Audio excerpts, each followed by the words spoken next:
home. Is he going to be a game changer out in Cleveland?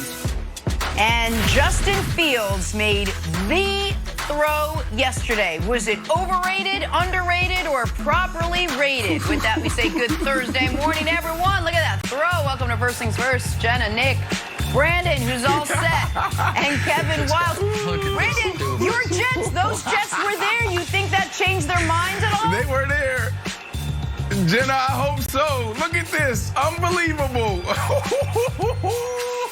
Let's go, Jets. Right to the H in Ohio. That is quite a throw. All right, we'll talk about what Justin Fields did yesterday, but we got to start in Philly. So last night was supposed to be Nets-Sixers. Instead, it was Nets-Sixers. Brooklyn with the unpopular decision to sit Kevin Durant last night. So no Durant, no Harden, no LaMarcus Aldridge, no Blake Griffin. And the Sixers took advantage. Joel Embiid took advantage, 39-13. Hey, this was actually a close game at the end, but Steve Nash went and sat Kyrie Irving for the final 8+ minutes, and the Sixers took the W.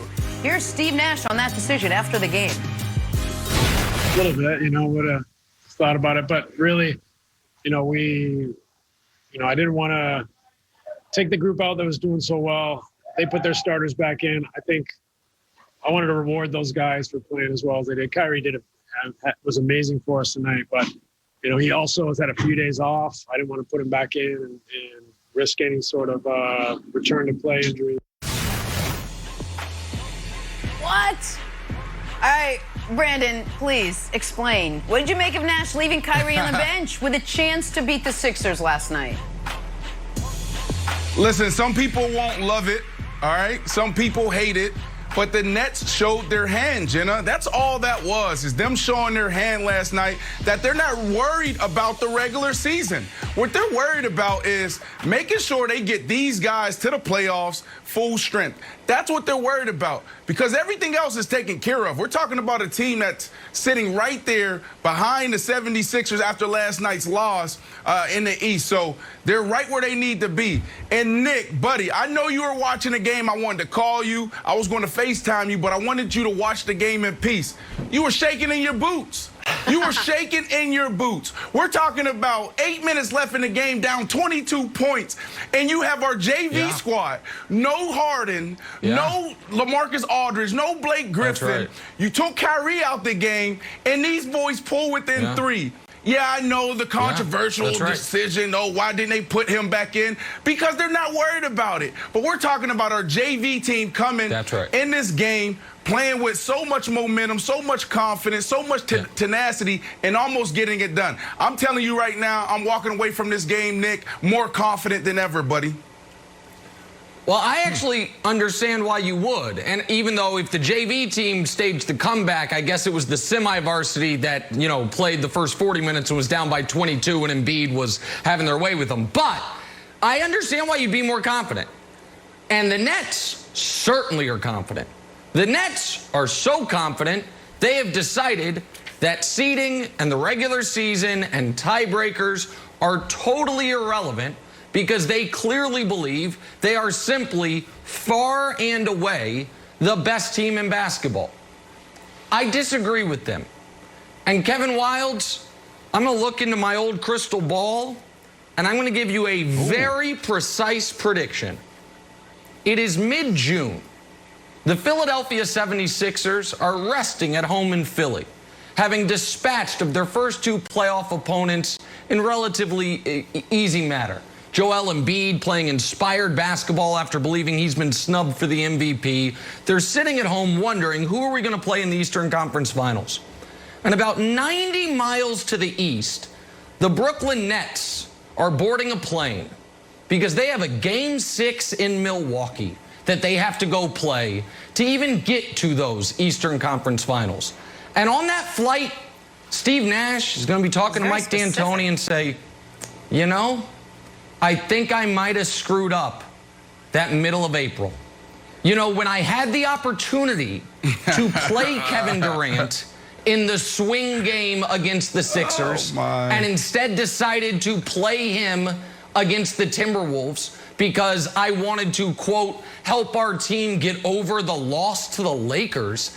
And then in that game against the Sixers, when our team was dead in the water, and then all of a sudden, it's a 5-point game with 2.5 minutes left. It's a 3-point game with 2:10 left.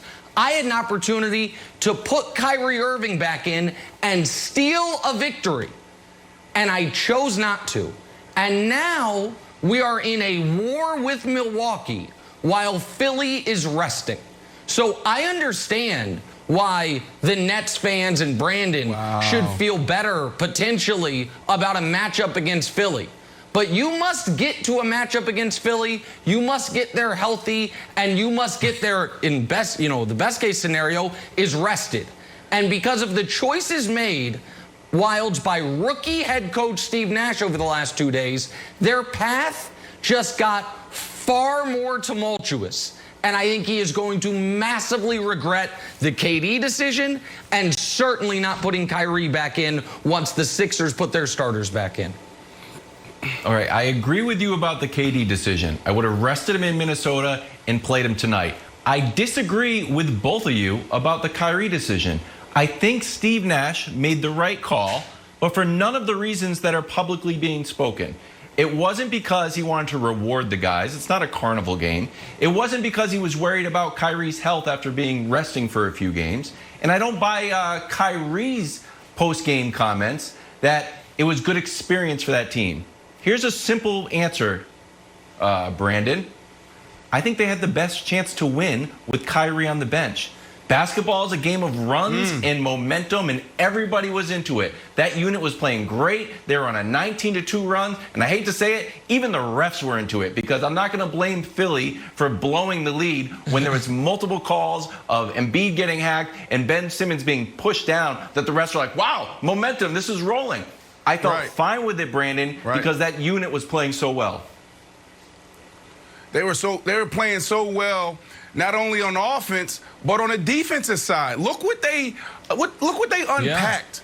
Every time Embiid got the ball at the perimeter, what happened?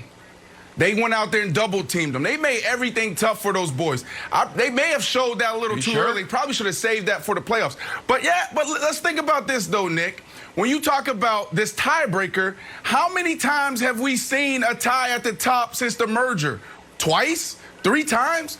You act like this is something that happens all the time. So when you look at the remaining strength of the schedule, you have the 76ers sitting at 22. And guess who's sitting at 9? The Nets. So probably in this next 5-game stretch, we'll probably see that flop. You'll see that flip between who's sitting at 1, who's sitting at 2. I would say the Nets will be at 1 in this next 5-game stretch.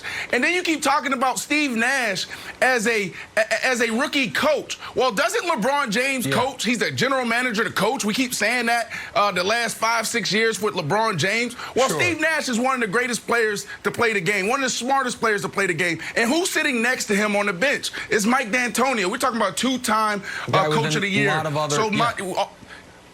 Exactly. So, I hear what you're saying, but at the end of the day, they showed their cards, and what they're focused on is the playoffs. Last night, you need to be confident. Everybody should be confident in the Nets and be worried about the 76ers.